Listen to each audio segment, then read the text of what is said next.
Hey guys, welcome back to another video. Happy July and happy Disability Pride Month. I thought that because it is Disability Pride Month, I would talk about the disabilities that we have, that we've been diagnosed with, and how it impacts our everyday life.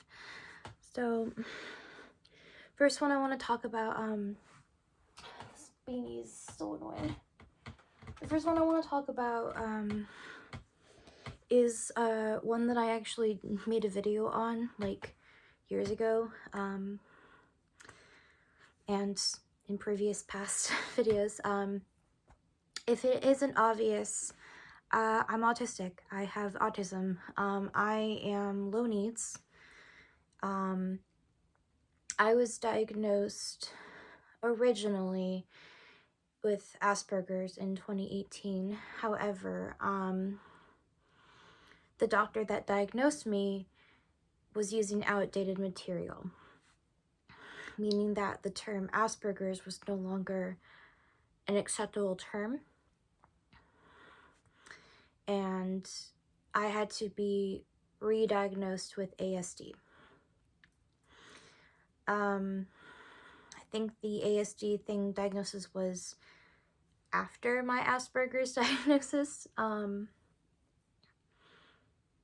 but in 2025 I was reevaluated, basically because on my paperwork it basically still said Asperger's, and we were trying to change that. So 2025 is when I was officially diagnosed with autism, but officially diagnosed in 2018 was when I figured it out.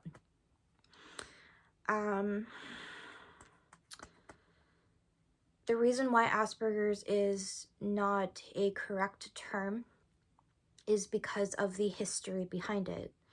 One of my special interests is history, and excuse me, I had no idea. I basically had no idea what Asperger's, like the history behind it was. So basically during World War II, during the Holocaust, there was a German scientist known by the name of Hans Asperger. And what he did was he would experiment on the mentally disabled, on those with a mental disability. And he categorized them into two groups: high functioning and low functioning. If you were deemed high functioning, or Asperger syndrome, you would be able to work in the camps. However, if you were low functioning, that automatically meant that you would be tortured. Hans would experiment on those who were low functioning. Yeah. So Asperger syndrome is an outdated term due to the history behind it. So when I hear people use the functioning labels, the high functioning or the low functioning, I correct them and I say and I explain how the functioning labels are harmful. Oh my god. Sorry, y'all. That the functioning labels are not great, and I am gassy tonight. I don't know why. I had pasta and my stomach wasn't feeling well, so it's probably why. Anyways, the thing that I say to describe people who are autistic is I say high needs and low needs. As you know, autism is a spectrum, ASD, autism spectrum disorder, and on one end are low needs, and on the other end are high needs. And there are 3 different levels. I'm not too familiar with the leveling. I just refer to the needs of a person. I am someone that has lower needs, so I don't need as much help with things than other people do. However, it's not great living with autism. For me personally, like, I've heard so many people like refer to autism as a superpower, or like, you have this, you have that, and I kind of want to and so here are some things that I'm going to debunk and basically say what to not say around someone who is autistic. So the cause of autism, and again, I've explained this in a different video, is that you were born autistic. You don't get it from vaccines. There is no correlation between autism and vaccines. The study that people are referring to, there wasn't really a specific control group. So basically, this scientist, I don't know his name, but he basically like got a bunch of like kids who were autistic or on the spectrum, and basically like showed that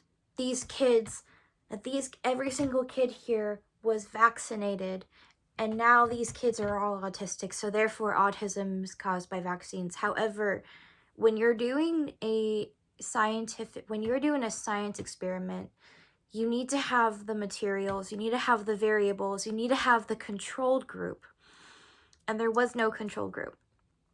So the experiment was not a legit experiment. So when people say that autism is caused by vaccines, you have to realize that what they're talking about is not true. I can't remember the study, but I remember reading about it. But yeah, for me, autism has been great. Like, I've had good things come from it, but autism is not always going to be a positive thing. A lot of people don't really see it as a disability, and to be honest, it 100% is. Like, I understand why people don't want to be referred or refer it to as a disability, but in medical terms, it 100% is. It's a neurological disorder, neurological disability. The brain basically processes things differently than someone who is neurotypical. And what autism does for me is that it makes it so hard to socialize. It makes it hard to read people's expressions or pick up on people's tone. And I struggled a lot in school because of this. I got bullied constantly for being autistic. People would refer to me as weird. People would refer to me as annoying. Like, annoying was like the biggest insult. And I'm just sitting here like, I'm just living my life. I'm just being me. I don't understand why people are so mad at me for things I am doing. Autism has gotten me in trouble that led to me getting an in-school suspension for 2 weeks, all because of a misunderstanding. When people don't tell me that I've crossed a boundary, I have no idea. People don't tell me that I've crossed a boundary, I've made them uncomfortable, or I've made a mistake, and they just get mad at me. And I've had that happen so many times where I've lost friends because of this. And when they tell me that I need to apologize, I'm like, okay, did I do something wrong? And they're like, you know what you did. And I'm sitting here like, no, I didn't. I have no idea what you are talking about. But if I did do something wrong, I'm sorry. Like, I don't mean to hurt anyone's feelings. Like, I'm definitely someone that is very careful about what I say and what I do. But sometimes I don't always think. Sometimes I just act and I really can't stop that. Like, that's just how my brain works. So whenever I'm enter like a part, like a group, usually like an online group or like an online role-playing group, they usually have like an intro thing in their intros. What I say is that I'm autistic, so please be patient with me. If I make a mistake across the boundary, please let me know. Because when people tell me that I've crossed a boundary and they say what boundary I've crossed, or they explain to me what I did wrong, that's when I'll be like, okay, thank you for letting me know. That was not my intention. Some people don't know that I'm autistic, but I know that I make mistakes. I'm human. We all make mistakes. I'm not a perfect person, but whenever I make a mistake or I cross a boundary unintentionally, I always apologize. And I work really hard to change that behavior. It takes some time, but I will say that I think I've gotten a lot better at reading social cues than I have back then. So yeah, autism. I also do need reminders of like personal hygiene. Remembering to brush my teeth has been hard. I've been having some dental issues. I literally had a dentist appointment today and I had a deep clean done. They cleaned my teeth. Because I had so much like tartar like building up and it was getting bad. Remembering to brush your teeth is hard, especially when you've got other conditions like depression, anxiety.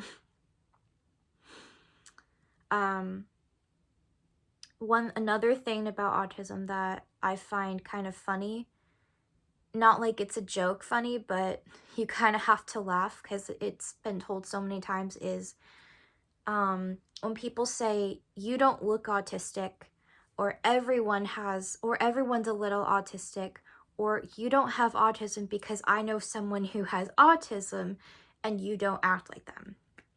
Okay, first of all, you don't look autistic. There's no look to autism. If you're referring to the stereotypical like people with autism like that you see in movies of like the constant flapping the hands, the nonverbal and just overall expressing themselves, what you're referring to the stereotypes. I literally just watched a video on this, but there was this group of people who were reacting to Sia's movie Music. And I'm just say this, that's a horrible representation of autism. I'd say if you want a better representation of what autism is, I'd say The Good Doctor is a good one for those who have low needs.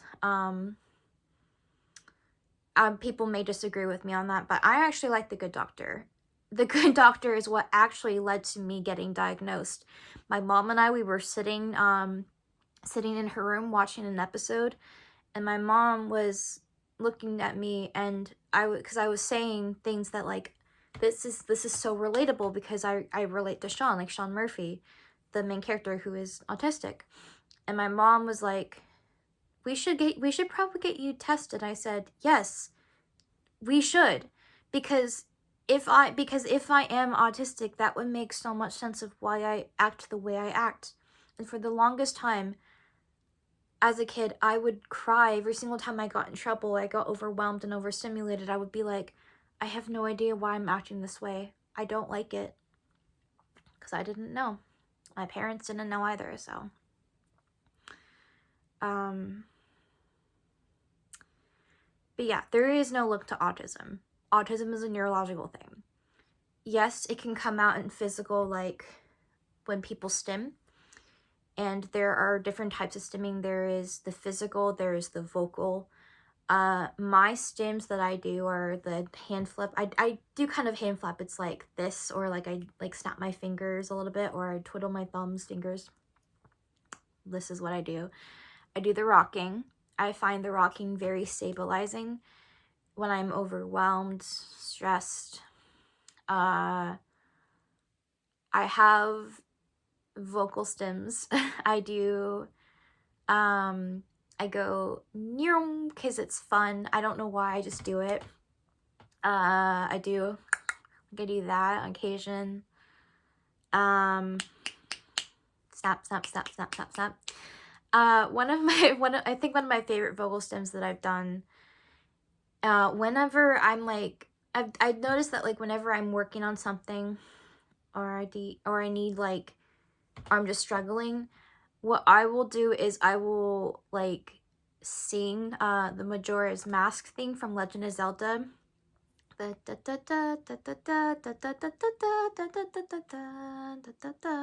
I'll go like, that's one of my vocal stems.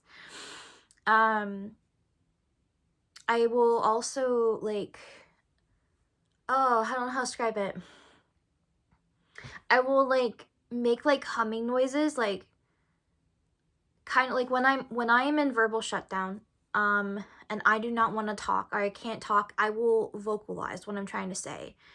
Like, I'll say or I'll say like, I'll do that, or it's just constant, and that's my way to regulate myself. Like, I did it earlier today because I was panicking and nervous because I was going to get injections in my mouth because Novocaine helps with numbing, guys. And I'm afraid of needles. Not deathly afraid, but very uncomfortable. But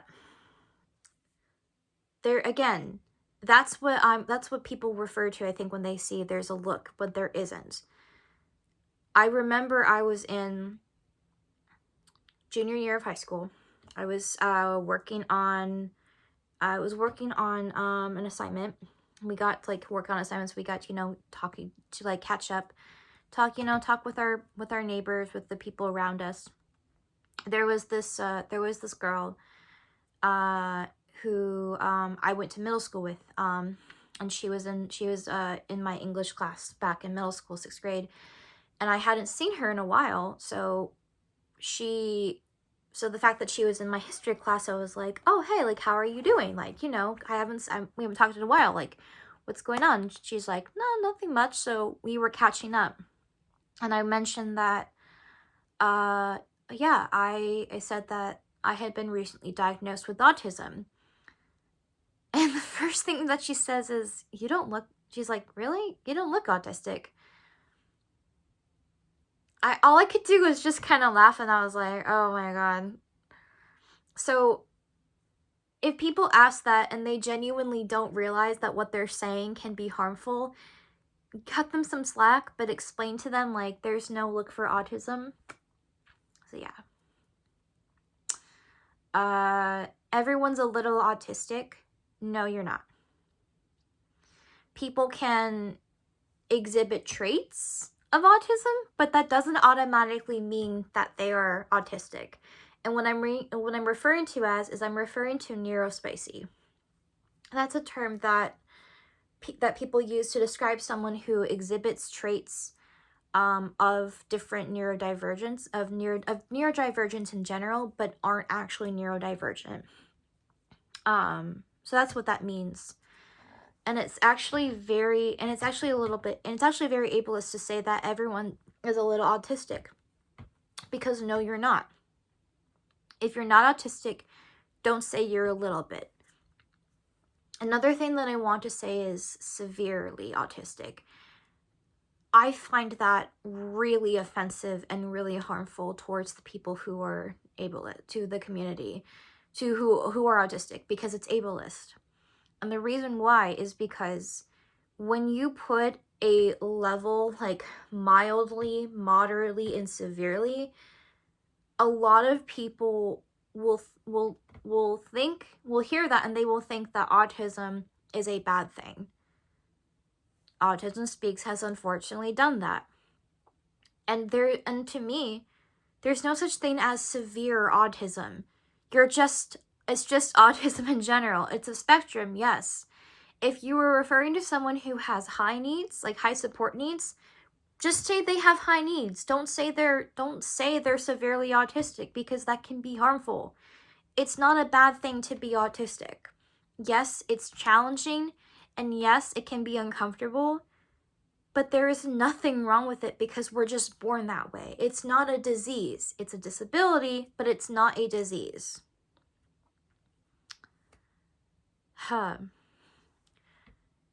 You don't like, you're not autistic because so and so has autism and you don't act like them.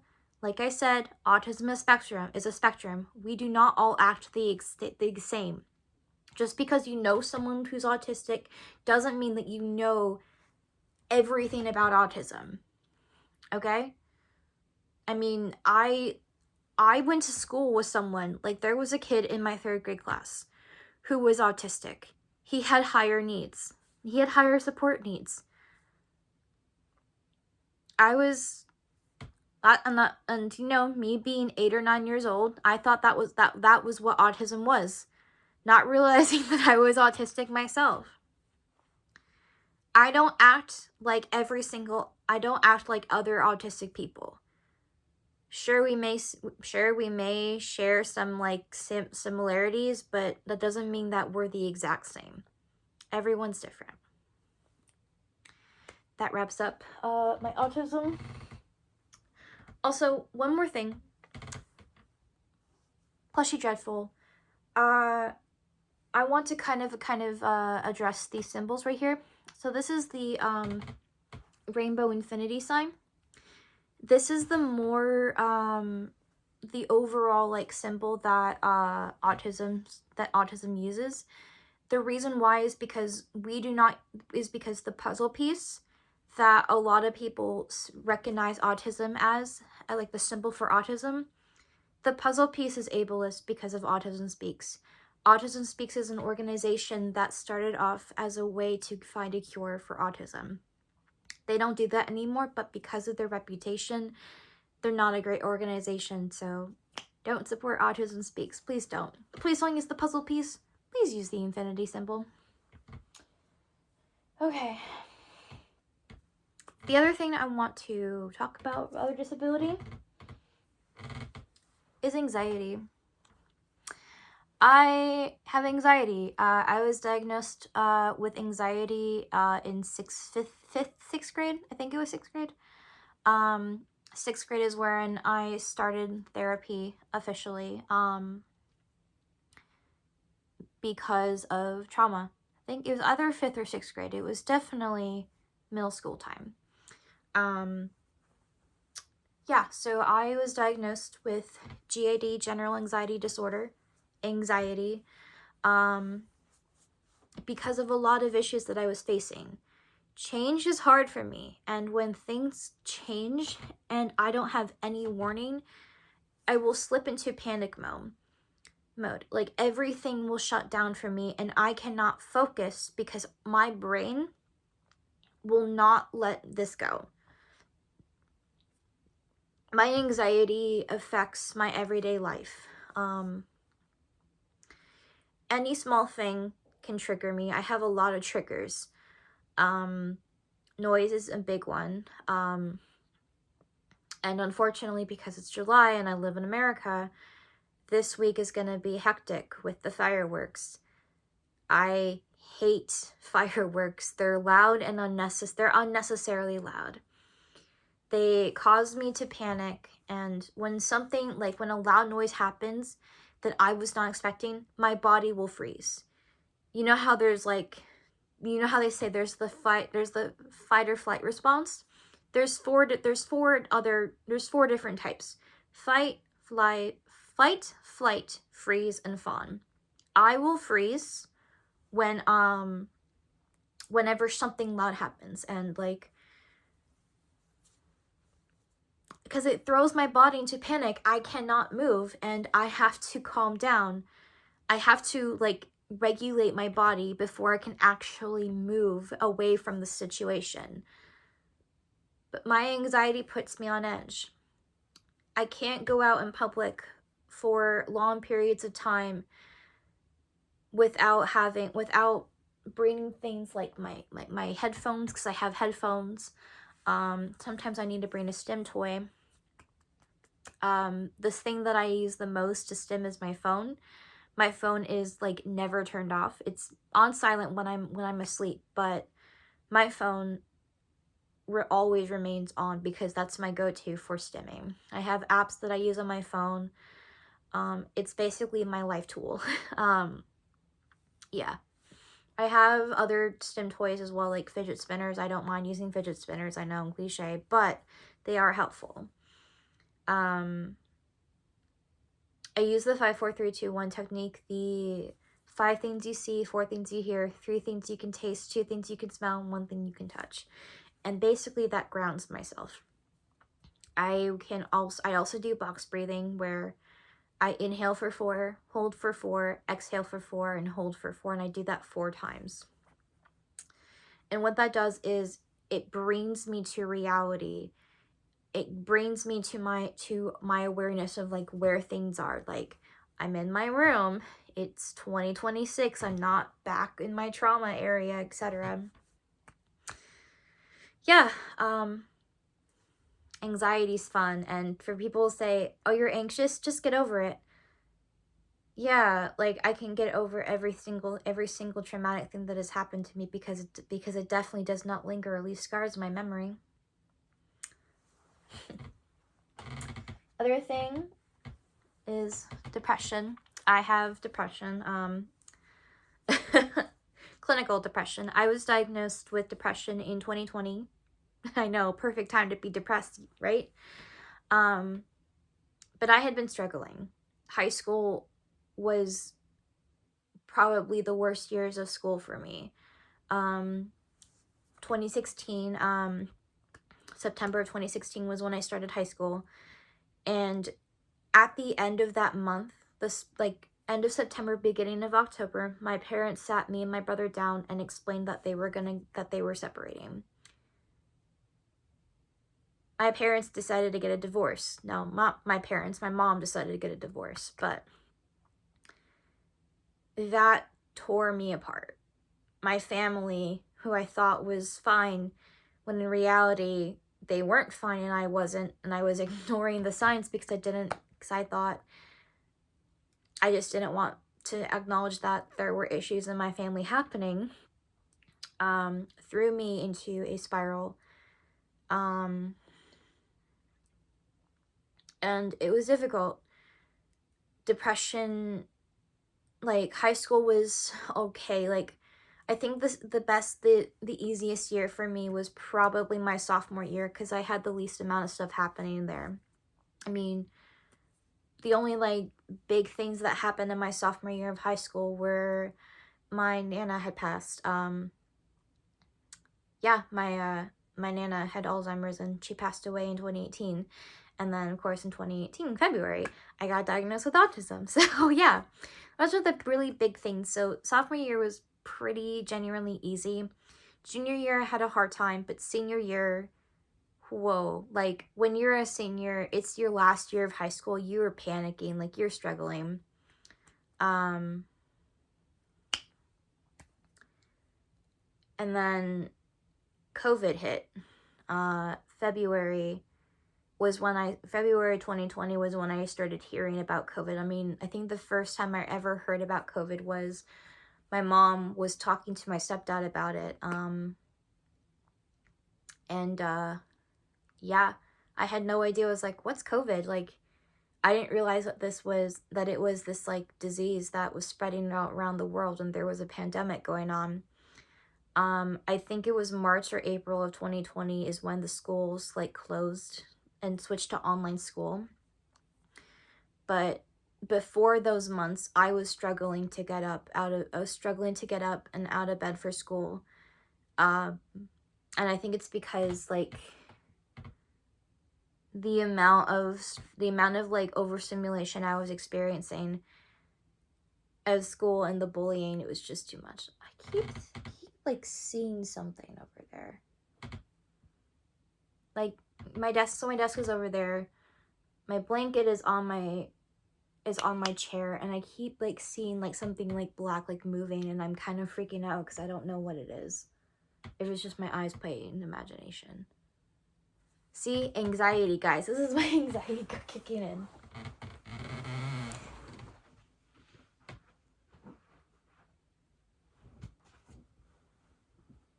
There is nothing.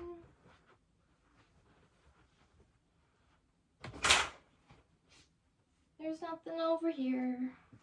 What I'm seeing is my charger for my Switch hanging off of the thing, but yeah, so depression. So when COVID hit, I decided to basically I picked up my work, my school, my English homework, because they were switching to the online school, and like 2 days after I picked up my homework, they switched to online school, and I was able to successfully finish out my senior year. Oh my god. So yeah, COVID basically saved my high school experience, even though it was a horrible disease and a horrible thing. Yeah, I also didn't get a graduation. I mean, I got a graduation, but all it was cars would pull into the parking lot of the football and baseball stadium downtown. And in the parking lot there was like this like makeshift stage. I would get out on my cap and gown, and I'd get my diploma, I'd walk across the stage, I'd hold it up, and so the cars could see, and then I could take a picture, and then I would do like a yes, and then I'd get back in the car and drive off. My parents were not allowed to get out of the car. It was me, my mom, my stepmom, and my dad, and I could not, like, they were not allowed to get out of the car. Yeah. So they just like cheered from inside. COVID rules, but hey, it was I was just really glad to be done with high school. But that didn't mean that my depression was going to be gone. Depression, it comes and goes. It's not just I'm sad all the time. It's exhausting, it's draining, and when I get into my depressive state, like my depression, what it does is that it makes me numb. Like, I have no interest in getting up. Like, everything sucks. I'm more likely to relapse and self-harm, which I struggle with. By the way, I've been sober for like over a month, so yay, go me. I'm doing great. But yeah, 2021 to 2022, no, 2021 through 2023 were the most difficult years after college. I was enrolled in an intensive outpatient program, IOP, where I was just trying to do things like to help regulate. Like, I would do like sessions, and sometimes I just didn't want to go, and sometimes I did. But mostly during those sessions I would like read, I would draw, or I would just play a game while listening. And as long as I was attending the sessions, they didn't really care what I did, but they were actually really helpful.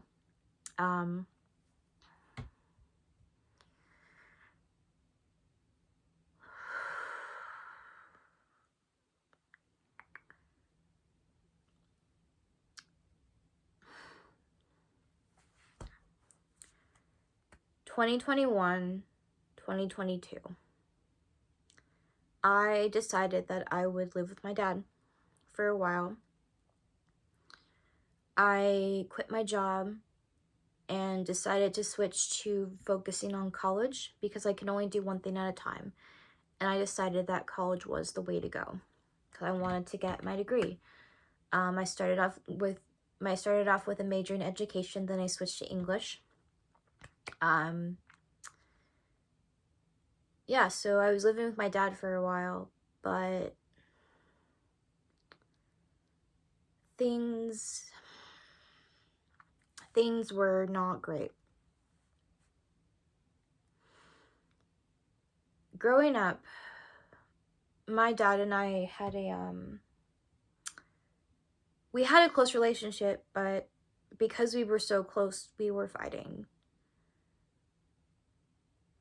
And when you're a kid who's dealing with early signs of autism, and you've also been diagnosed with sensory processing disorder, SPD, how you have sensory issues to noise.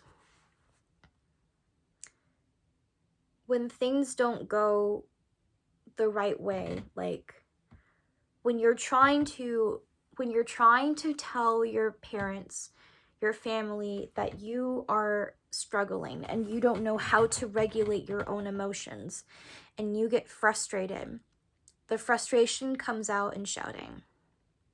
Because I don't always know how to express myself, and back then I didn't always know how to express myself.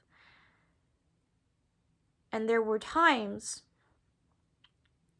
where it ended up in my dad shouting at the top of his voice back at me, causing me to get scared. So I would go to my room and I would sit in there for hours, not because I was defiant, but because I was scared. I was terrified. And this was like, usually, like, most of the time it was when I was overstimulated. I think there were times where he would yell at me for, like, I'm in trouble or I did something wrong and I have to go into timeout, etc.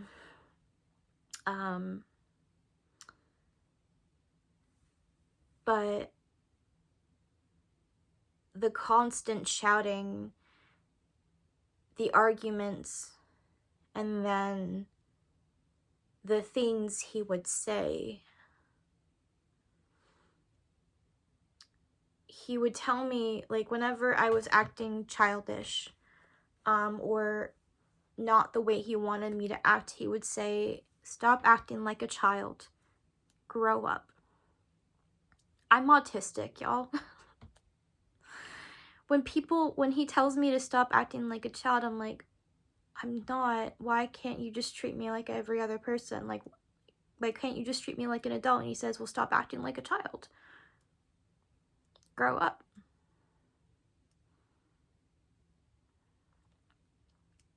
That behavior that he would do, the things he would do, classifies as emotional and verbal abuse, which was part of my childhood trauma, which leads into my other disabilities. I have PTSD and DID. So 2021, 2022. I remember I got into an argument with my dad. I don't remember what it was over, but I remember I just needed a break, and I was trying to walk away. He shouted at me, and I remember someone had made the decision to say, okay, you know what? We need a break. And I remember we had left the house. We went for a walk. We walked out of the house, walked up the hill, walked up the trail, and headed to our mom's, which is where we're living right now. Our dad decided to get into the car and follow us. And as we were walking, he pulled up to the side of the road, rolled down his window, and basically, like, started berating us. God forbid that a person needs a break every once in a while. especially if the yelling has been constant and you need a fucking break. When I told him that I just needed some space, he drove back, and someone who saw what was happening had asked us if we were okay, and we said, yeah, we're fine. That was just our dad. We're okay. We weren't, but it was nice to hear someone was genuinely concerned.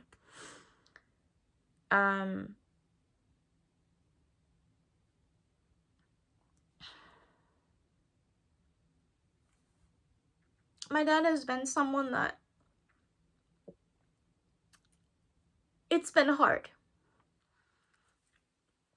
Like, I know that he's not the same person as he was back then, but he's still in this mindset that he didn't do anything wrong, and then I'm making this story up that I was abused. And I want my relationship with him to be better. It's strained right now. But I can't deny the fact that he contributed to my trauma.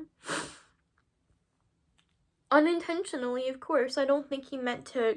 He never meant to hurt me, but he did hurt me. He just doesn't believe that I was abused. But when you constantly shout at your kid because you don't like that I'm frustrated, and you're a tall, older man, like you're 6 foot, deep voice, and you can be scary and loud when you shout, and your kid also has sensory issues. It's terrifying. And not to mention that I was spanked as well. Apparently spanking is an abuse, guys. It is. It's physical abuse. And even though it only happened once or twice, it shouldn't have happened at all. It shouldn't have happened in the first place. And I swear to fucking God, if I see any comments saying spanking is not abuse, you are gonna get an immediate block, because I'm fed up with that shit, and I'm not gonna debate you on my childhood trauma.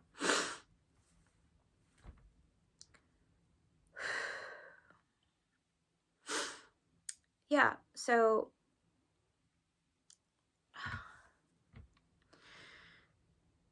2022 was the last year that I decided to live with my dad.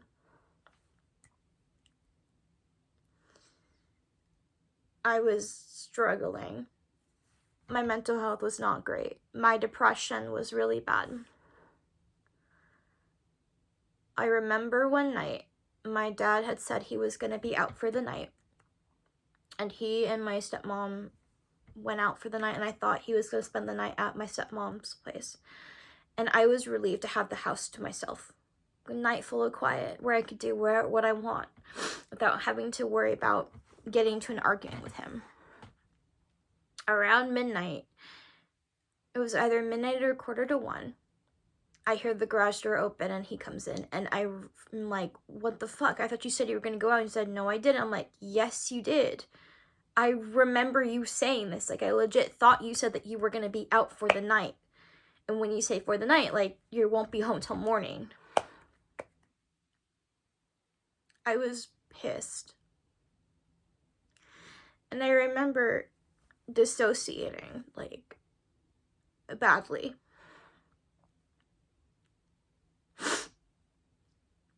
One of my alters had come forward. I had been prescribed on Xanax. And apparently he took the bottle and poured out a handful of pills. When I came back to front, my hand was this close to my face. He was trying to get us to overdose.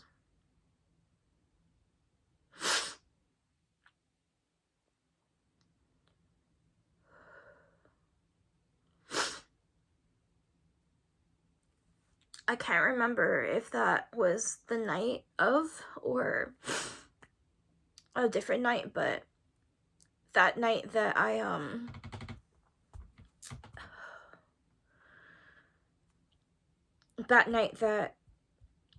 my dad was supposed to be out, I ended up calling emergency services, and I ended up in the hospital for my mental health. And while I was there, the doctors treated me horribly. They took all my stuff away, including my phone. All I was left with was my stuffy and a book. I was reading Ballad of Songbirds and Snakes. Great book, by the way. I love the Hunger Games.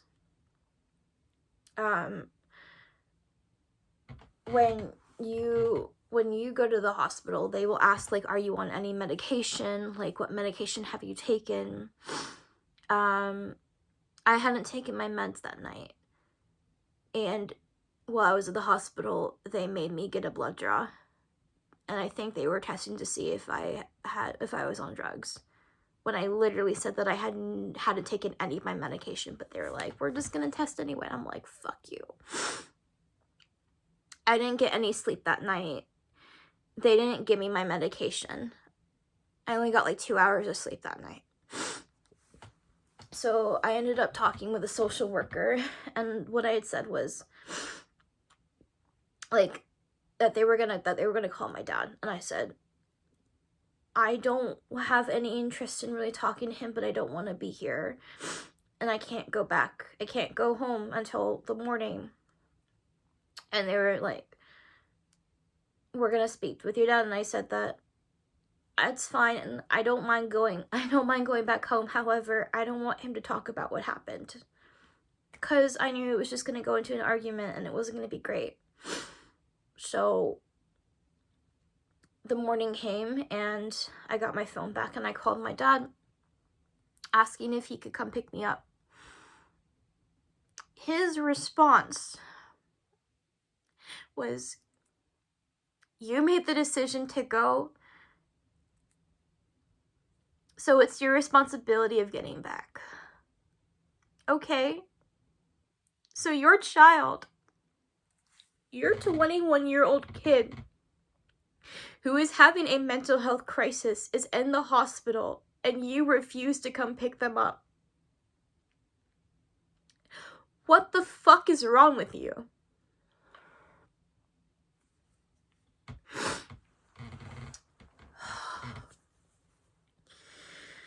The hospital ended up calling an Uber.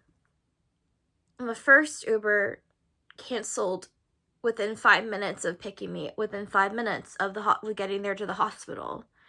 Second Uber took me home. And when I got home, my dad didn't say anything at first. I went to heat up some leftover pho, and I was eating protein. And I was not happy with him, because he just basically refused to pick up his mentally ill kid. I was dealing with depression and possible self-harm attempt. Because I was having those ideation. I was having those thoughts.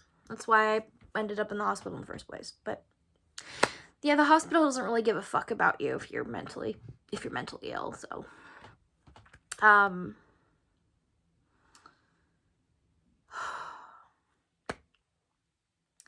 while I was eating, I was talking about, like, he was, like, trying to figure out why I was frustrated, and I just said, I was like, I don't want to talk, and he was like, and then he starts talking about the hospital. I'm like, and I just look at him, I'm like, I literally said I didn't want to fucking talk about this, and why are you bringing it up?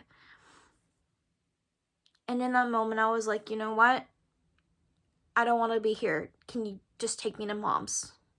My mom was in LA at the time, but I did not have any interest in being at my dad's. So my dad willingly took me to my mom's. And I stayed there ever since. After I got home, like, here, I texted my mom saying, I'm out of the hospital, because I had called her while I was at the hospital and left her a message. I'm at your place. I have no interest in going back to Dad's. I don't want to be there anymore. I'm going to stay here. My mom was planning to come home either that day or the next day. And she was like, just get some rest, because I hadn't gotten any sleep. So 2022 was also the year that I was diagnosed with PTSD. So thanks. My relationship with my dad is not great. I want it to be better, but it's not. We're taking some time off. I mean, some space to heal, so yeah. But moving forward, it's not going to be the same. It's going to be more of like, I see you as more of an acquaintance.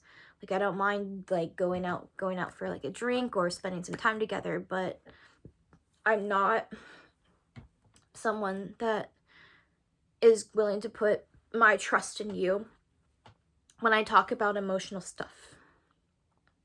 You're not a safe person for that. Not anymore.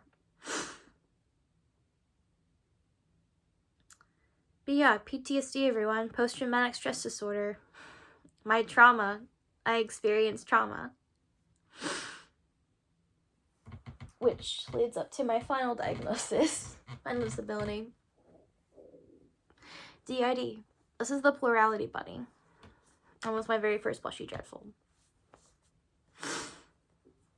I was diagnosed with DID in 2023. And I had figured out I was a system when I was 18, so high school.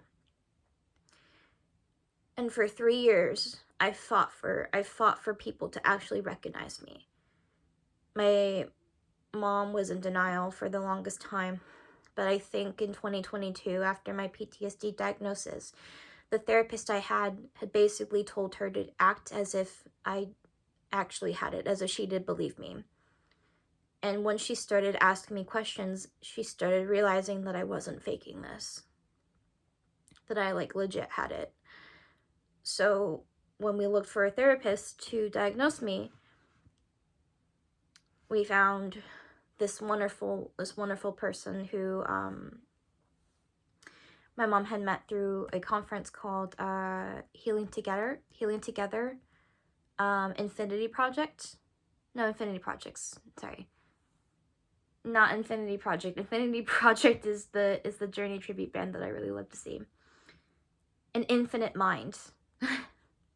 An Infinite Mind, which is a DID, which is a conference on DID and OSDD, and takes place every year in Florida. And this year, my mom and I went in person. It was our first year going. But my mom had met my therapist through an Infinite Mind. So I said Infinity Project again. Oops. Infinity, same thing, but you know what I mean. And she diagnosed me with DID.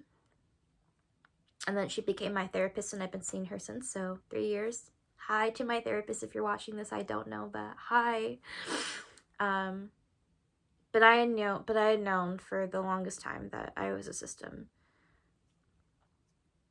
The trauma that I faced in my childhood, everything piled up, like, you know, the verbal abuse that I faced, my brother deciding to abandon the family for 4 years. I only remember those 2 years.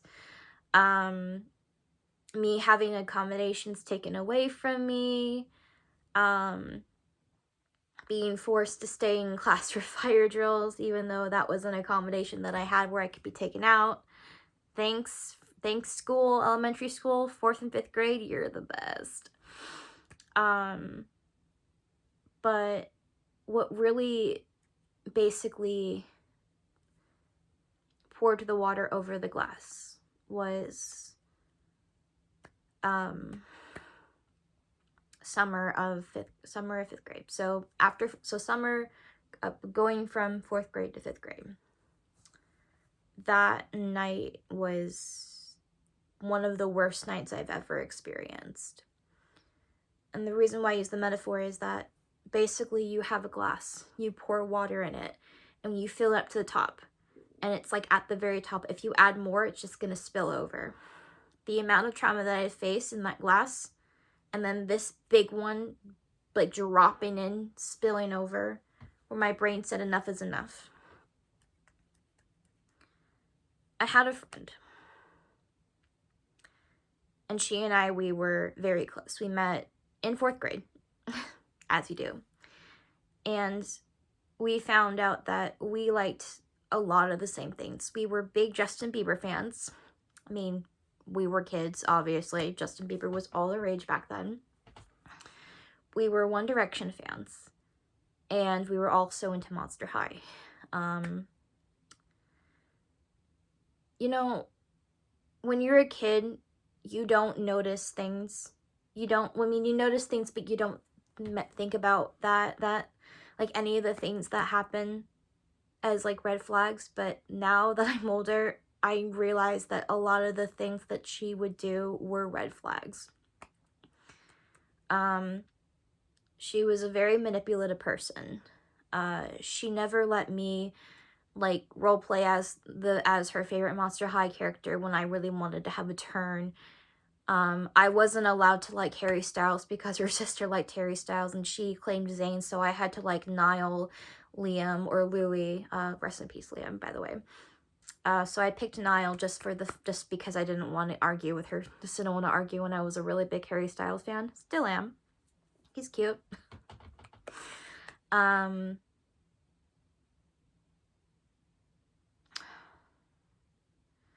One thing that I noticed that I was uncomfortable with was how she showed affection to her siblings.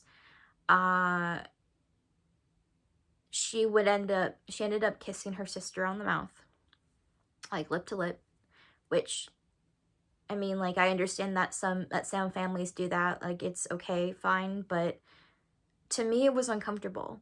Like, I understand if it's like a parent and a small child, it's like a mwah, you know, but not like a romantic thing. But I was still uncomfortable by it, and I didn't understand why. The night that everything changed, she had come over for a sleepover.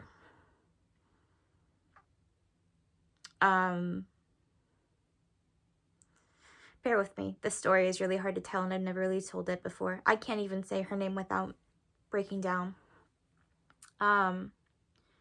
It started off like a normal sleepover because it was summer. We got to sleep in the backyard in the tent because it's backyard camping. Typical sleepover, you know, movie, soda, popcorn, just a typical girls' night, or back then when I still thought I was a girl. And then it was, you know, get into sleeping bags and just talk. Like normal gossip talk, like for 9-year-olds. But things started to go downhill. What I remember was her talking about things that weren't necessarily appropriate for a 9-year-old. She wanted to kiss me. I was uncomfortable. I didn't know what to say or what to react, and I said, I don't know.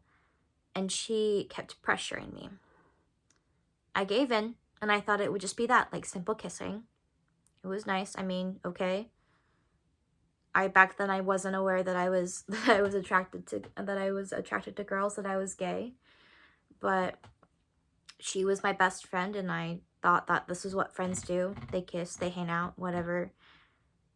But then she wanted to try positions. I remember her constantly asking me, saying, come on, please, please. And I kept saying no and no over and over. And eventually I gave in. I said, fine. I didn't say fine because I wanted to do it. I said fine because I wanted her to stop asking me. The moment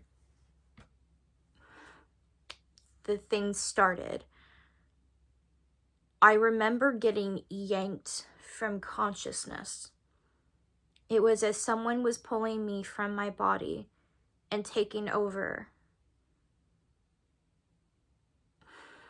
But I wasn't fully unconscious. I could still see and hear and feel everything that was happening. But now my memory is just, I only remember bits and pieces. It's like 1 minute I was there, the next minute I was watching from like a screen as someone was taking control of my body. I had no idea that in that moment I had split because I was being sexually assaulted. I had no idea, but I was uncomfortable. And the moments that I do remember, every single time she was rubbing against me, it was like so the most uncomfortable feeling for me. I was 9.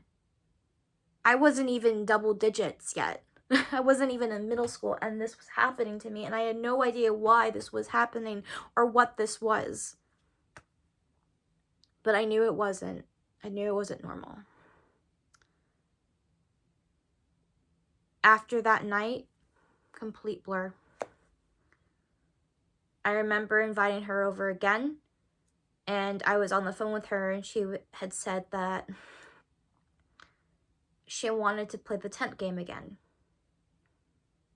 Yeah, she called it a game. For some reason, I realize this now, I had said, I don't want to play that game. I don't want to play that game. Like, I snapped at her. I realized that it was said alter that had come forward and taken over, literally telling her, we're not doing that shit again. Do not force us into that. She got defensive and basically said that, don't bring it up around my dad.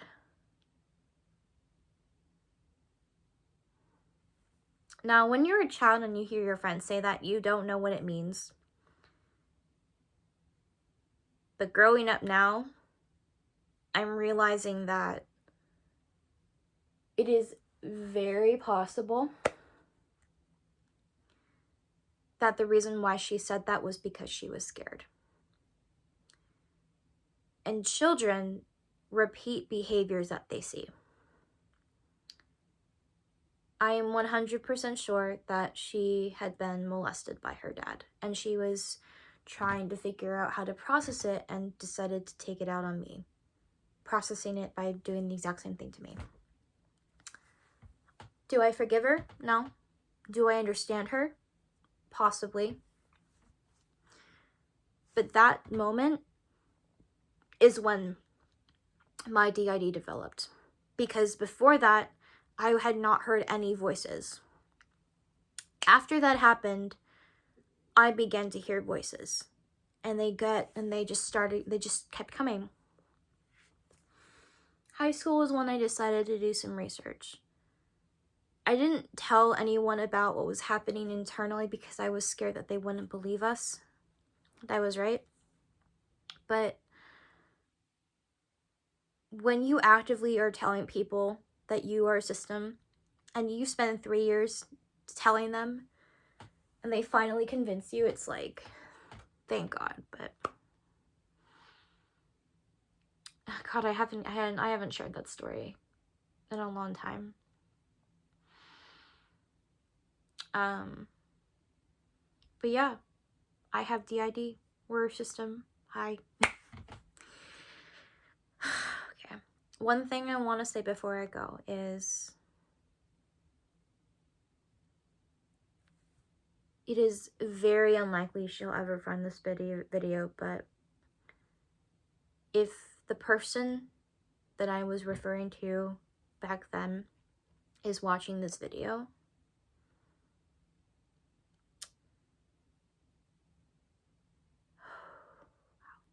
if I could see her again. Last time I saw her was middle school. I haven't spoken to her since. I want to say this, though, to you. To the person that did this to me. We were 9 years old not even in 5th grade yet. And you thought that it would be a really great idea to play a game because you couldn't handle the fact that you were traumatized. I'm sorry that what happened to you happened. I get it. It's never okay for a parent to molest their child like that. However, what you did to me was fucked up. I didn't say yes because I wanted to do it with you. I said yes so you could shut the fuck up and stop asking me. If you think for a moment that what you did was not sexual assault, you're wrong. Because you did SA me. You 100% did. And because of that, you caused me to develop a disorder that I cannot get rid of now. DID never goes away. Once you have it for life. Because of what you did, you caused me to develop a very irrational fear of something that is completely ridiculous, but to me it's terrifying. I can't even say it. I can't even say the fear yet. Maybe in the future, if I feel comfortable, I'll talk about it. But what you did was not okay. I hope that your biological dad is behind bars. I hope that you have taken the time to really reflect on what happened to you. But what you did to me, I can't forgive. I hope you have a good life. I hope you're living a better life now. But I also want you to think about me. Think about the person that you trusted. And then you decided to ruin that trust by doing something unforgivable.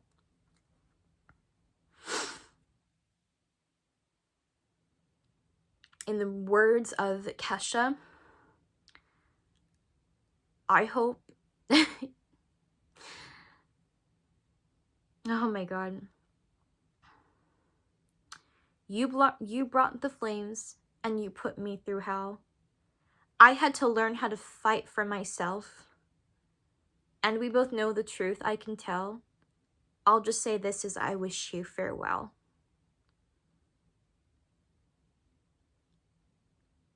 I hope you're somewhere praying. I hope your soul is changing. I hope you find your peace, falling on your knees. I hope you're somewhere praying. Anyways, this concludes my long 1-hour video of me talking about my disabilities and the impact they've had on me. Didn't mean for this to become a trauma dump, but that's what happens when you have PTSD and DID, y'all. We'll do that, but anyways, I love you guys. Except for the people that harass me. You're fucking great. And if you guys ever need to talk to someone, we're here. We're open. You can comment and we'll respond. You know we will. We love you. Stay safe and happy Pride.